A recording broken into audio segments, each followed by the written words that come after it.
Hell yeah. Wyatt begins in like 5, 4, 3, 2, 1. Yo, welcome to Wyatt, and I'm your host, Wyatt O'Brien Evans. Grr, woof, goddammit, woof, woof, woof, woof. Hi, I said hi to all my YouTubers out there. If you like what you hear and if you like what you see, then click all of them subscribe buttons at the bottoms of all of your screens. And because I know you loves me, I know you do, give me some likes. And because I always like to know what you are thinking, send me some feedback because it's always greatly appreciated. Today's Wyatt is proud to welcome Guy Anthony, an acclaimed HIV/AIDS activist, community leader, and author. And Mr. Anthony has a powerful and poignant story to tell us. So I say, let's get into it. So without further ado, Wyatt welcomes Guy Anthony, an acclaimed HIV/AIDS activist, community leader, and author. Talk at me, my brother. How the hell are ya?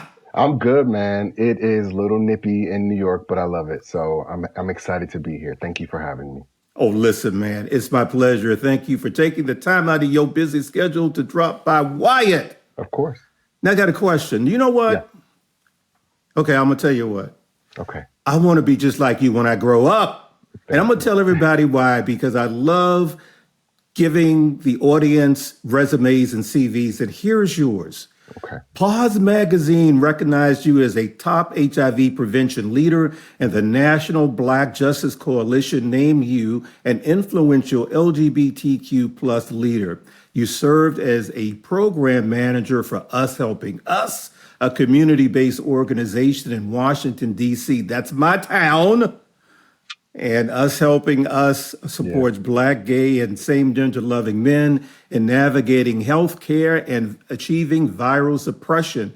What else? Well, you chaired the Ryan White Planning Council overseeing HIV funding. You're also a brand ambassador for Janssen Pharmaceuticals and an AIDS Drug Assistance Programs Advocacy Association board member. That's a mouthful, but it's good stuff. And Mr. You're also the author of Positively Beautiful, Affirmations, Advocacy, and Advice, released on World AIDS Day in 2012, which shares inspiring narratives and affirming messages. As a consultant, you work with pharmaceutical companies and community-based organizations on policy and health equity. And one more thing. Whew, you've done a lot of stuff. You're the founder, president, CEO of the Black, Gifted, and Whole Foundation. Yeah. Now, don't go breaking your hand, patting yourself on the back. I don't. I mean, seriously, man, congratulations. You're doing such great work. And later in the show, we're going to really delve into Black, Gifted, and Whole. Yeah. But for now, Guy, describe the organization in like 25 words or less. Oh, that's hard to do. So it's an organization that I started in 2015, and I was living in DC at the time, and I did not get to finish college. I went to 2 different colleges, but because of childhood trauma, because of the lack of funding, just a lot of variables that didn't allow me to finish. And when I got to DC, I was surrounded by all these Black gay men that were brilliant and resilient, and also working in the government, working on Capitol Hill, and also they also went to HBCUs. And attending an HBCU just wasn't in the cards for me. It wasn't something that my parents pushed. They wanted me to go to Michigan State University. That was our state school. Right. And so when I got to be around them, I learned so much more about my own history that I didn't really understand or know. And so I just wanted to have an event to celebrate Black gay men living in the DMV. To make a long story tolerable, it's been 10 years since we've been doing this work. We've supported 24 Black queer students attending HBCUs, and we've given out over $120,000. And Wow. so I like to say, Brother. I get Man. to live through them. I get to be that black gay man in their life that I wish that I had. And we Mm. always say that we support them mentally and financially, and educationally, obviously. And we make it a point to let them know that we're not sexualizing you. And I think that that is something that I wish I had heard growing up as a young gay kid in Detroit when older men only sexualized me when they could have been my mentors. And so what we've been able to do in 10 years is incredible. We're still a small organization. We're led by a board of only 4 people. Mm. And whatever we raise, we give out. We don't Okay. take salaries. We give it away. Yeah. That is wonderful. We're going to Thank talk you. about that even more a little bit later in the show, Thank you. and some other stuff that you're doing. Oh, but before we move on, I want to congratulate you, man, for being the 2025 Esteem Awards Oh, yeah. winner for Outstanding Service Male National. The Esteem Awards celebrate and honor outstanding contributions from individuals and organizations within the Black POC, person of color, LGBTQ plus communities, Yeah. recognizing their efforts in various fields, including media, the arts, and civil rights. So tell us about the Thank you. award, man. When I got the email, first of all, and like I told them, Philip at Esteem, I think people, when they see the resume and they see the CV, they're like, he gets these awards all the time. And I don't take it lightly when people remember me. And Absolutely. I always say that. And they're like, Guy, who can forget you? But because I stumbled upon this work and I Yeah. don't necessarily have the letters behind my name, and that could be my own insecurity, right? I can do the work, but I don't necessarily have the education. And so I always live in that space that I have to do more, I have to be more, I have to give more. And so to be recognized for just who I am, I don't take that lightly.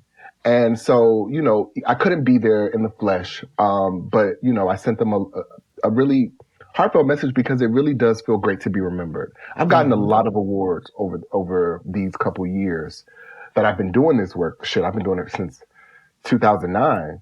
And Mhm. so to still be acknowledged for that work that you've done, Right. like over 15 years in the game, like that's a blessing, man. I'm grateful that people care enough about what I do to give me an award for it. Well, you know what? You know what? Yeah. Let me tell you Oh, something. what? Yes. What? I'm a little slow. You got to help me out, man. I got you. What?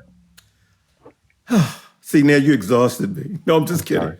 No, no, no. I'm just pulling your leg. Listen, Yeah. you're doing such great stuff, and we Thank you. need to hear about it, and we really appreciate it. And Thank what you. I want to do now is I want to take you, I want you to walk down the corridors of time so Yeah. we can all know about your backstory because we at Wyatt are Yeah. nosy like that. So Of are course. you ready? Of course. I'm down. Okay, born and raised where? Detroit, Michigan. East side of Detroit. Cool, cool. Yeah. Now, I always like to ask my guests this question because I get a chuckle and it Yeah. also can really open a window into who you are today. Yeah. Tell us, what was Guy like as a little boy, a little nipper? Give us Yeah. like three attributes, characteristics that best describe you. Yeah. He was talkative. No. Um, image. I don't want, maybe not obsessed, but I cared a lot about the way that I looked and how I dressed. Mhm. Um, and artistic. I went to a Okay. performing arts middle school and high school. I thought that I was going to be an actor. That was my plan. My Oh, all mother, right. like, I went to camps, theater camps. I studied theater. Like, I was a serious thespian. I thought I thought I was going to be on Mhm. Broadway. Life had other plans, but I think all of those, I guess, attributes kind of Mhm. lead into what I do today in work. The talkative, Mhm. talking on Capitol Hill, talking to these legislators, the fashion. I have my own leather goods line. Yeah. And the theater, I get to do that with the different campaigns that I'm tapped to do. So it took a different path, but I got there eventually. What's the name of your leather goods line, please? It's called Grover, and it's named after Grover Washington Jr. That's so nice. That's so I'm a nice. jazz guy. Yeah. Okay. I Yeah, get you. I get you. yeah, Okay. Guy, in your insightful prideindex.com interview earlier this year, you stated, and I quote, Detroit is a rough town, especially for a gay child. Growing up there helped shape my resilience and my empathy. I was also molested and sexually assaulted from yeah, ages 8 to 12, and those experiences shaped my worldview, end yeah. quote. Would you mind getting into that a little bit? I don't mind. I think, secrets keep us sick. And I don't, and, Yeah, a sure. lot of times I'm always the first person sounding the alarm on certain things that, or the injustices that happen to young Black boys, that happened to grow up gay, right? So I was molested by a couple family members growing up, um, from the ages of 8 to 12. And it is something that has shaped my life, honestly. A lot of parts good and a lot of parts bad. Um, and so I think that that's also why I decided to be a mentor, because I understand what that could look like to a young Black gay man or a young Black gay boy without those leaders in his life. So anyway, Uh-huh. but, and then I was sexually assaulted at the age of 19 by an older man. But then also it's just this period of grooming, because when you're molested, and sexually assaulted as a young child, you understand your body a lot sooner than you should, right? I understood about a climax by 9 or 10 years old. I understood that, I was being touched inappropriately, but sometimes I liked it. And I Mm, think that that is something that one grows up with, trying to unpack the rest of their lives, is that this bad thing happened to me, but the conditioning, and during the conditioning, I began to like it. And so that F's with the way in which you view yourself, the world, love, sex, right? I've been mhm. celibate for 6 years Okay. by choice, Right. because there was too much bargaining with my sex with other people. And if you've been, you know, sexually active, I'll say, because granted, it was an uneven, unbalanced relationship. If you've been active since you were 9 years old, you don't view sex the same way that someone comes into puberty or has their first experience at 16 or 17 or even 18. And so what I understand about my life is that I am here for a purpose to share these uncomfortable truths with people. My family's super religious. Hmm. So I've had to school them on my sexuality and how I want to be treated by them and, their God. And so there's a lot of, I guess, enlightenment that has come along in my life from those traumatic experiences. But if I'm being honest, I would not change a thing. I That's really would interesting. not. Yeah. You were infected with HIV as a teen. So, Yes. I, Guy, so I was infected at 19, diagnosed at 21 wow. by that sexual assault that happened. How did that impact you emotionally, Oh, psychologically, it changed everything. physically? Yeah. And how did you make it through the storm, so to speak? Yeah, so I always say that I was the first person that I ever met with HIV. I had heard of this disease, of course, right? We all have heard of HIV. But, I don't know if I had ever met anyone prior to me Hmm. testing positive. And so after that, I was sexually assaulted by someone in Philadelphia, and it was abusive. He told me that, after the sexual assault, he told me he would kill me if I told anyone.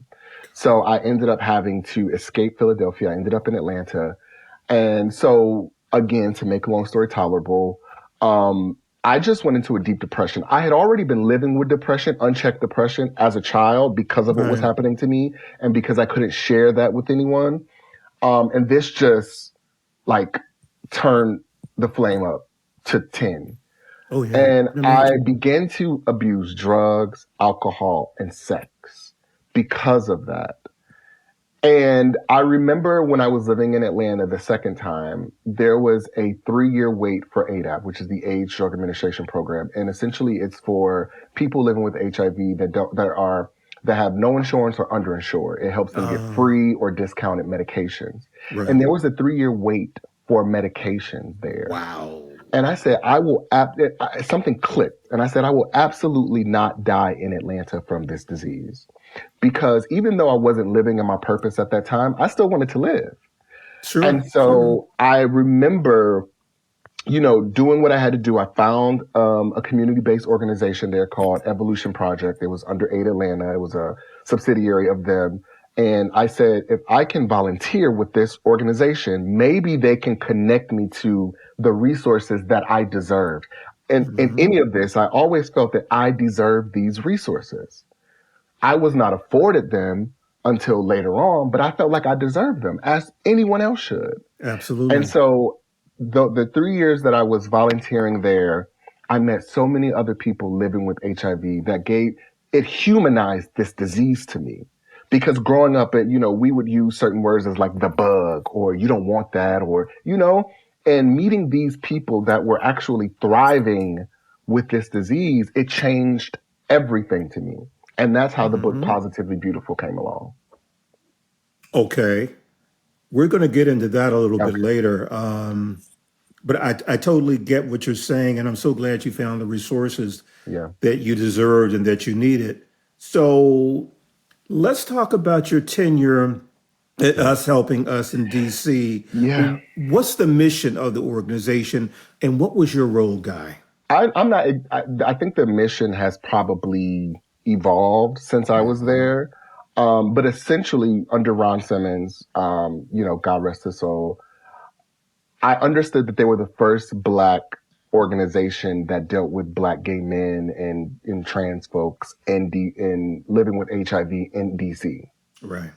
And so how I got the gig or the job was, I had moved to DC and I was working at Nordstrom. I was a fashion guy.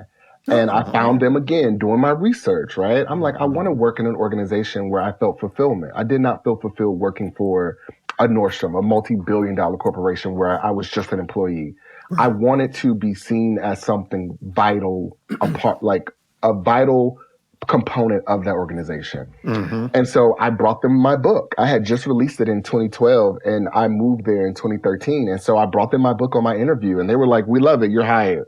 And so I started and they put me Good. as a treatment adherence counselor. And I was working with newly diagnosed or treatment naive consumers, clients. Ah.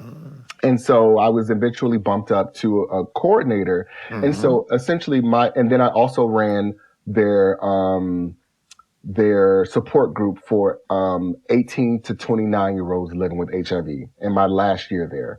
And I also did I think, 30 to 60-year-old support group, which was intense because I was only 26.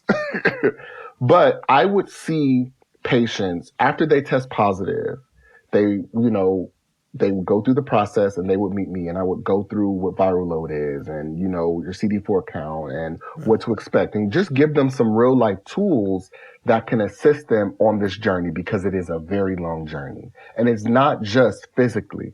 Like I think you made mention of it earlier, it's emotional and it's Hmm. taxing on the spirit, Yeah, right? it is. And so I would just talk to them and I wouldn't even really talk about the HIV. I would just give them a book and I'm like, write down anything. Like, let's talk about you. Like, who are you before HIV and who do you want to be after this diagnosis? Because Yeah. that never happened with me. They saw me as a number and a grant when I went to certain places. And I did not want to treat my clients the same way.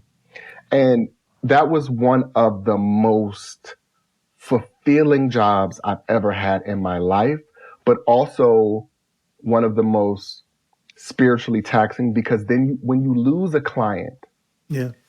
that breaks your heart. They're like family to you. Hmm. Some people say that business is not personal, but all business is personal to me. And this work is so personal to me. And losing my clients, I still live with them. I still remember them. I still, speak their name. And Sure. so at one point I knew that it was time for me to leave that space because I had evolved from that space. And as someone dealing with their own bipolar diagnosis, it was too heavy. Mm, Yeah. I get it. I get it. Okay. Um, let's move on to Black Gifted and Whole Yeah. Foundation. Now, you state, and I quote, it's a groundbreaking movement dedicated to transforming the collective narrative Yeah. of Black queer men. Our mission is to empower, educate, and mobilize Yeah. Black queer men by embracing, celebrating, and affirming the fullness of their identities. We strive to create a space where Black queer men are seen, Absolutely. valued, and supported as their authentic selves, fostering a community built on strength, pride, and resilience. And you added, I never wanted a student to be unable to finish school because of a lack of resources, end quote. First of all, you are a hell of a writer. I Thank you. mean, whoa. Because I'm a Thank you. wordsmith. I love words and I love how they can be put together effectively and how they can really make a difference. You Yeah. do that. So Thank you. tell us more about how Yeah. Black Gifted and Whole Foundation came to life. And so a part of it was I was watching. I don't know if you remember. It was an award ceremony called Black Girls Rock, and it Yeah, came on BET. right. And I remember watching it Mhm. one night, and I was like, "Where is this for Black gay men, Black queer men, Black same gender loving men? Like, where is that affirmation that Black boys rock?" And so I was texting a friend that night. His name is Christopher Barnhill. And I said, and I was just, and he said, I said, Black boy, you rock. He was like, Black boy, you rock. And I was like, light bulb, boom. So we started off, we just wanted to have a ceremony like Black Uh, Girls Rock, where we just honored different types of Black men, right? Like the community advocate, the ballroom person, the, the artist, like all of those different types of people. We had that event. When I tell you it was packed, we had it at the Arc, right, which is a community center in Anacostia, because mhm. I lived in Anacostia, and I'm not gonna have this fabulous event in Northeast or Northwest. No, we're gonna have that shit stuff in Anacostia where the Black people are, because that is where I am. That is where community lies. When I tell you it was packed out, and like it was overwhelming, the response, because there were Black men, older Black men, young Black gay men. They're like, we need this, we want this. And so we were tasked with, what do we do with it now? Because we were only trying to do an annual event. Right. And we were inundated with requests like, this needs to be an organization. And a lot of older Black men, they meant well. They're like, this should be an HIV organization, this, that, and the third, you'll get more grant money. And we collectively said, no, we do not want to be another HIV organization because the Mm, money's there. Because for so long, Black gay men have just been seen as a sexual being. mm, And I'm not confining this mission to a sexuality or a zero status where we are only in line for the monies that are given from pharmaceutical companies, grants to the government because we are combating HIV. Absolutely not. We're more than that. And that's where the Black gifted and whole part comes in, because we're just uh, more than our sexuality. And when they see us, they see us for our labor, our bodies, our sex. And I just did not want that to be the focus of this organization. And I had a partner at the time who also graduated from two HBCUs who knew how they were run.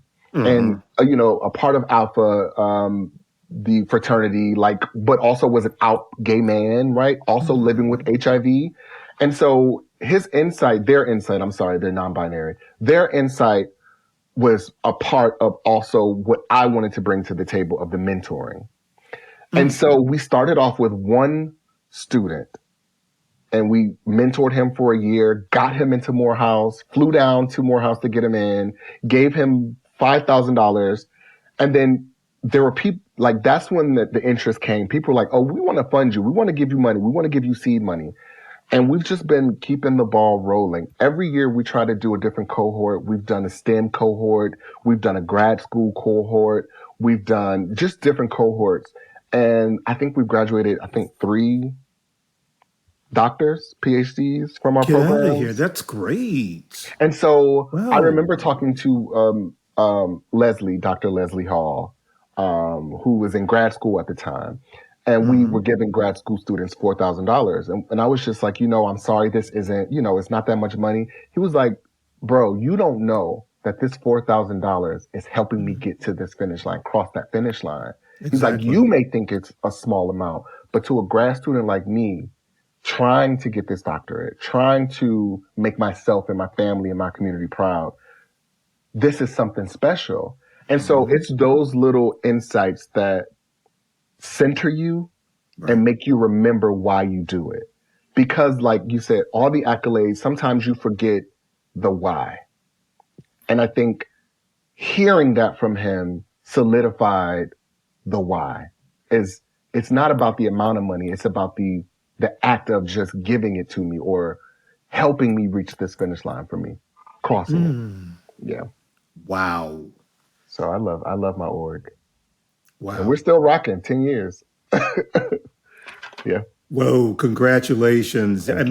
mean, you're making such a great difference, which is so important. So let me Thank you. ask you, Guy, Yeah. how do students apply for the funding? Yeah. How does the funding process play itself out? Yeah, so we usually do a right now we're focusing on like a 2-year cohort, right? So because we understood through trial and error that say for instance, we had a grad school cohort and a lot of them were graduating the next year. So it really Hmm. didn't we didn't really need to have it for 2 years. But because our last cohort, all of them were either freshmen or sophomores, we decided to have that same whole cohort for 2 years. But Hmm. our next year, they will open up in around, the applications open up in around April, May. Hmm. And then we spend the like 2 months out of the summer to select our five students, and then we usually send for them so we can all meet in the fall, and Oh, okay. we break it down into semesters. So we'll give them 2,000 this one, and then 2,000 the second quarter. But then also, it's not just the tuition. Like we connect you to all of the other ambassadors, the mentors that we have, Wow. our our world. Like you're a part of our world now, and it's not just because you're a grant deliverable because we don't get grants. People are giving us like 50,000 and say, do what you need to do for your organization, which is the Hmm. best way to do it for an organization like ours. Right. Like, because sometimes you can't fulfill that grant in just 1 year. You need 2 years to do Right. this work sometimes. And so, we still text. We're in a group text. We, chat. We pay for books because sometimes those things come up. And a lot of the grants that people are getting for school or tuition, Hmm. it's relegated for certain things. And so we understand that there could be a lapse of payments for the things that you really need. Maybe you need some towels, right? You need some snacks for your dorm room. Right. That is the supplemental stuff. That's what we do. Like we're not Mm. meant to like pay your tuition, Right. but if there's a lapse in some payments or if there's some extra coins that you just may need, because I've been a college student too, and my mother was sending me $50 a week. I can't live off $50 a week. If I had a Right. mentor or a big brother that's like, I got you, like I'll pay for you to get a haircut. Right.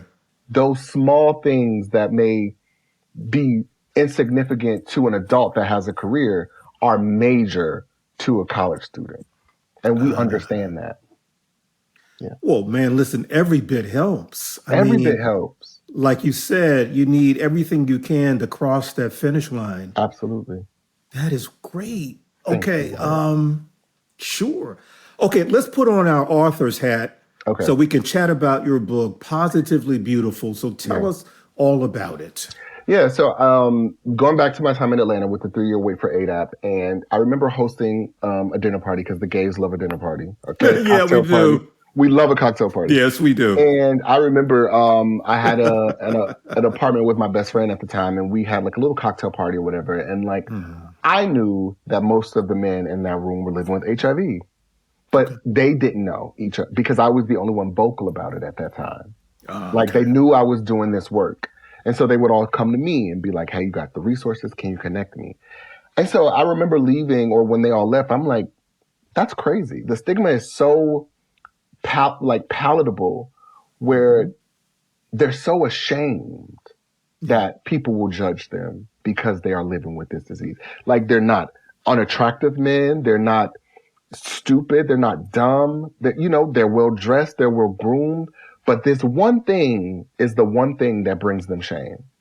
And I said, absolutely not. And so I remember like reaching out I had 10 men committed to the book when I first started like the research and the planning and all that. Right. Took them out to eat at a restaurant, paid for the margaritas. They're like, we're in, bro. A couple months later, I'm like, okay, the photo shoots, I want to hear your stories. One by one, they tapered off. Oh, no. And only 2 remained. Oh. Because the book sounded good in theory. Right. But when it came down to the publication of it, they're like, and then they're like, I'm just not there yet. And I respect that. I don't force anyone to disclose. Hey, personally, if you never disclose, you have that right not to. That should be your right. And so I just decided to do the book with the 2 men, my good friends, that decided to do it. And then I included myself. After my mentor at the time, Craig Washington, he said, I asked him to write the foreword for my book. Mm-hmm. And at this time, I wasn't including myself, which is insane, right? And he said, I won't write the foreword unless you include yourself. Right. But I hadn't told my mother at the time. And that's the only person in the world that I cared about knowing it first. Anybody else, and I'm like that today. I don't care what you know. I have to tell my mama first, and then I'll tell the world. Exactly. And so he forced me to have that difficult conversation with my mother in 2011. And once I told her, all bets were off. My life opened up. Everything changed for me. You can't hold anything over my head. And that's interesting how our mothers can like hold that key to our own enlightenment sometimes. But yeah, once I told her, we were good to go. And I did it. I raised $1,500 to do it. This is when crowdsourcing was new. Right. Before GoFundMe, I did peer backers, and I raised $1,500. So community, I'm of the community, right? Like I am community based and of the community, because from the very beginning of my career in 2011 and 12, when I released the book, my community has shown up for me. And I think it's my job to show up for them. And so I think that like the way in which that I live my life is very community centered. It's a lot of all of us. It's a lot of we instead of me and I. I like that. I really like that. You're also a consultant who works with pharmaceutical companies and community-based organizations on policy and health equity. Explain exactly what you do, Guy, in that capacity. So essentially what I do is I talk to these pharmaceutical companies, which often don't have a lot of people that look like me on their boards, as their consultants, as their lobbyists. And I communicate with them about the real life of a person living with HIV and what their needs are. Because how can you be making decisions about my life without me? Like, that is the most insane thing. A lot of the times, like, the policies, 340B, a lot of the ADAP, all of these policies that are being had in these boardrooms usually don't even have a person living with HIV in them. Right. So I did not like going to these meetings or conferences and the higher ups didn't look like me. And so that was one of the things that I did when I left Us Helping Us, because it was time. I said, the knowledge that I have, the lived experience that I have is valuable and I should be getting paid for it. And so that's when I started consulting. Like, why am I not getting paid for all of this knowledge? Like that, it doesn't make sense to me. And and so what I do is I like to say I'm a connector. I guess I am a connector. So I go into these spaces and they talk about the policies. I learn so much about the policies and I give them my feedback on how that affects a person living with HIV. That is not me, because some of the policies don't affect me because of my access, right? So I have to sometimes take off my access hat and remember who I was when I was underinsured, when I was on Medicaid and all those things.